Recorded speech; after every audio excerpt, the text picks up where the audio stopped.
Let's get straight to the point. Number 10, Monachopsis. You know that feeling of being slightly out of place? Not excluded, not unwanted, just off. Like everyone else received an instruction manual for how to exist in rooms, and yours got lost in the mail. You're at the dinner table. You're at the party. You're in the conversation, and you're doing everything right. Saying the right things, laughing at the right moments, being present, and still, something about you is calibrated differently from everyone around you. Like you're tuned to a frequency the room isn't broadcasting. That subtle, persistent feeling of being out of place no matter where you go, that's Monachopsis. Coined by John Koenig in the Dictionary of Obscure Sorrows, a collection of names for feelings the world forgot to name. Monachopsis doesn't mean you don't belong anywhere. It means you belong somewhere you haven't found yet, or somewhere you're still building. Number 9, Exulansis. Has this ever happened to you? Something significant happened, something that changed you, something real and heavy and impossible to put down. And you tried to explain it. Once, maybe twice. And you watched their face while you were talking. The polite nod, the slight glaze, the gentle pivot to something easier. And you thought, never mind. And you put it away. Deeper this time, somewhere harder to reach. And you stopped trying to explain that thing to anyone. That slow resignation of giving up on being understood. That's Exulansis. The tendency to give up trying to talk about an experience because people are unable to relate. Psychologists who study emotional expression call this communicative withdrawal, when the gap between what you experienced and what others can receive becomes too wide to cross. You didn't become closed off. You just ran out of bridges that held weight. Number 8, Lachesism. Okay, this one is uncomfortable, but I think you've felt it, and I think you've never said it out loud. Have you ever, in a quiet moment, found yourself almost wanting something to happen? Not something good, something that would shake everything loose. A crisis, a rupture, something that would force the story to change. Not because you want pain, but because you're so numb from the ordinary weight of everything that some part of you just wants to feel something real, something undeniable, something that would finally give you permission to fall apart so you could rebuild. That dark desire to be struck by disaster, just to feel alive again. That's Lachesism. And before you judge yourself for recognizing it, psychologists who study emotional exhaustion say this feeling is one of the most common, unspoken experiences of people who have been holding too much for too long. It's not a death wish. It's not destruction. It's a breaking point looking for a door. You're not dark for feeling this. You're human. And you've been carrying more than your share for longer than anyone knows. Number 7, Rubatosis. This one is strange. Stay with me. Have you ever become suddenly aware of your own heartbeat? Not during exercise, not during fear, just in a quiet moment, you felt it, beating, without asking, without stopping, without needing you to think about it. And for a second, the ordinary miracle of it became almost unbearable. This body, just going. This heart that has been beating since before you knew what a heart was. That unsettling awareness of your own existence, the biological machinery of you running beneath everything you think and feel and do, that's Rubatosis. And it's one of the most quietly overwhelming feelings a human being can have, because it catches you in the middle of ordinary life and reminds you, you are alive. Specifically, temporarily, completely. And somehow, that is both the most comforting and most terrifying thing in the world. Number 6, Nodus Tollens. You know that feeling when you look at your life, really look at it, and the plot doesn't make sense anymore? Not that things are bad necessarily, just you can't find the through line. The version of yourself you thought you'd be by now, and the version standing here seem to belong to different stories.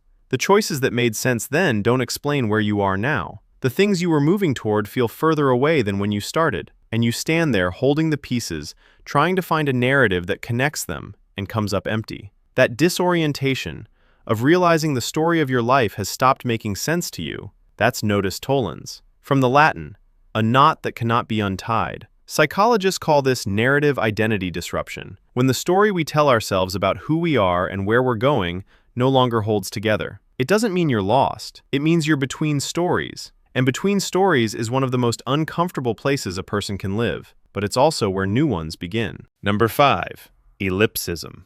Have you ever thought, I will never know how this ends? Not your own story, the whole story, history, the planet, the species.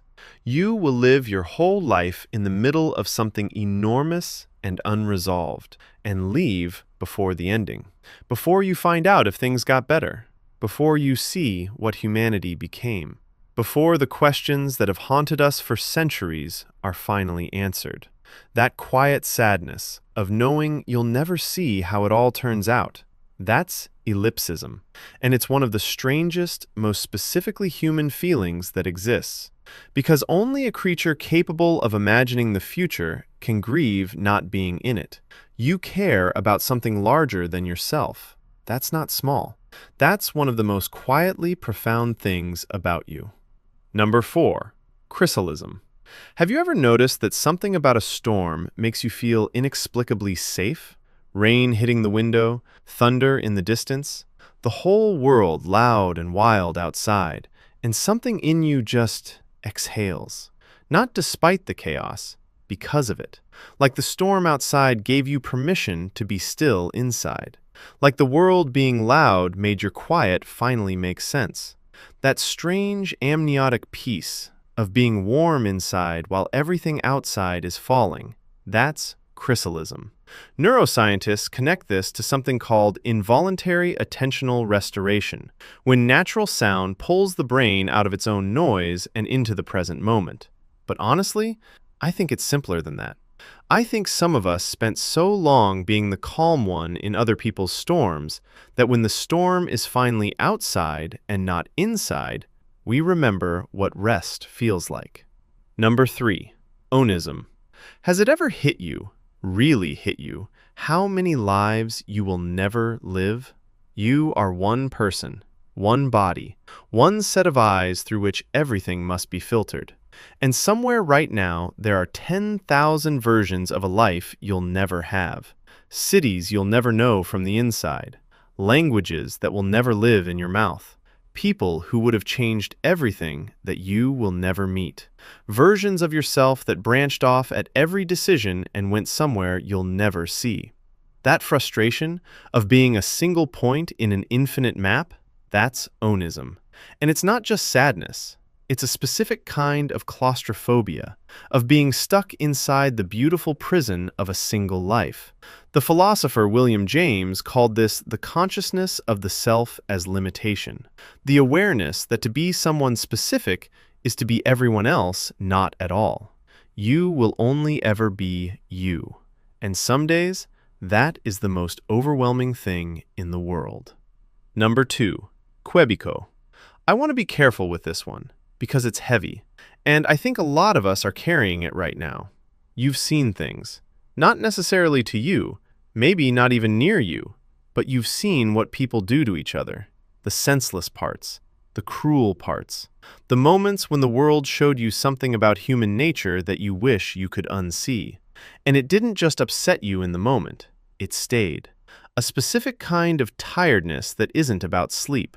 A weariness that lives in how you look at the news, in how you move through crowds, in the low-level grief of knowing what you know about what we're capable of.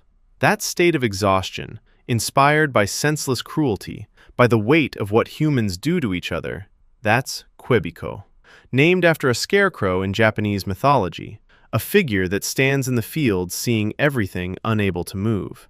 Psychologists call this secondary traumatic stress, the accumulated weight of witnessed suffering. You're not weak for being tired by this. You're paying attention. And paying attention to pain always costs something. Number 1, Liberosis. Liberosis is the quiet desire to care a little less. Not because you've stopped caring, but because you've been carrying too much for too long. It's the longing to loosen your grip on outcomes, other people's opinions, and the weight of everything you feel. Ironically, this feeling almost always visits the people who care the most, the ones who notice everything, carry everyone, and give their whole heart. Liberosis isn't giving up. It's your mind gently asking for permission to put some of the weight down and remember what it feels like to breathe again.